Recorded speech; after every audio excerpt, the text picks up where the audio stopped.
National লাইব্রেরিতে museum of word উদ্বোধন করলেন কেন্দ্রীয় স্বরাষ্ট্রমন্ত্রী অমিত শাহ। এই জাদুঘরে রয়েছে 22টি ভারতীয় ভাষার বিবর্তনের ইতিহাস। आज एक प्रकार से देश भर की भाषाओं के लिए और देश की संस्कृति के लिए बहुत बड़ा दिन है। এই মিউজিয়াম ওয়ার্ড জাতীয় গ্রন্থাগার যা ঐতিহ্যর একটি ধ্বজা বহন করে নিয়ে চলেছেন। শব্দ, উচ্চারণ আজ থেকে কয়েক হাজার বছর আগে কেমন ছিল, কিভাবে শব্দ বদলেছে, তাম্রলিপি দেখতে কেমন, সেই ইতিহাস দেখা যাবে, শোনাও যাবে। সৌজন্যে শব্দলোক। দেশের প্রথম ভারতীয় ভাষা বিষয়ক জাদুঘর বা মিউজিয়াম অফ ওয়ার্ডের উদ্বোধন করলেন কেন্দ্রীয় স্বরাষ্ট্রমন্ত্রী অমিত শাহ কলকাতার জাতীয় গ্রন্থাগারের बेलवेडियर हाउसे।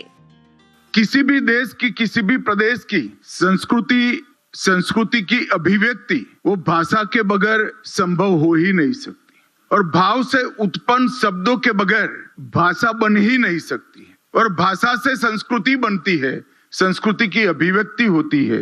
ये यात्रा को नहीं जानेंगे तब तक इस देश का सांस्कृतिक पुनरुद्धार हो ही नहीं सकता।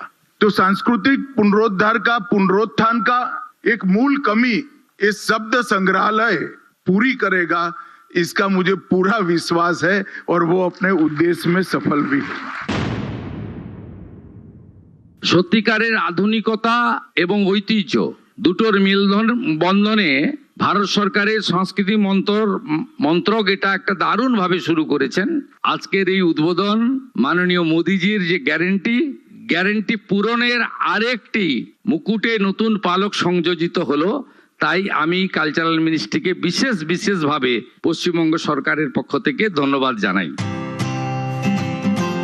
কলকাতায় ন্যাশনাল লাইব্রেরিতে বেলভেডিয়ার হাউস, এখানকার প্রথম এবং দ্বিতীয় তলার একটি অংশ জুড়ে তৈরি হয়েছে মিউজিয়াম অফ ওয়ার্ড।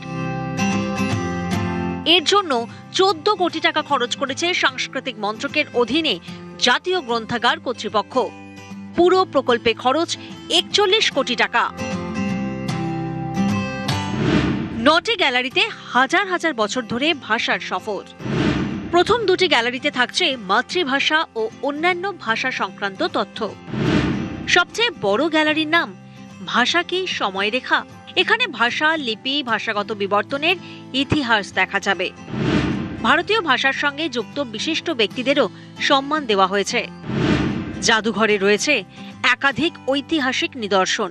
মোট 22টি ভারতীয় ভাষার বিবর্তন তুলে ধরা হয়েছে মিউজিয়ামে। থাকছে ভারতীয় ভাষার বিবর্তন নিয়ে লাইট অ্যান্ড সাউন্ড শো।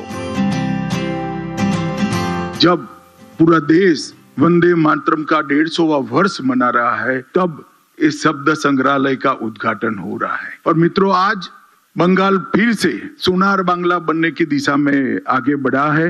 मैंने शुभेंदु जी को बहुत भाव के साथ एक पत्र लिखा है। मुझे आशा है कि शुभेंदु जी जरूर ये बात को पूरी भी करेंगे, और गुरुवर टैगोर का स्वप्न है उसको भी पूरा करेंगे।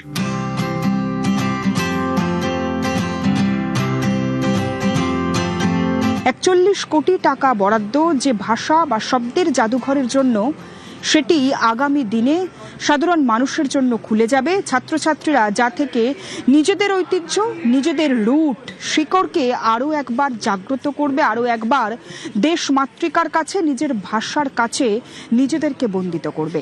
ক্যামেরায় কাঞ্চনের সঙ্গে সুস্মিতা, নিউজ 18 বাংলা, কলকাতা।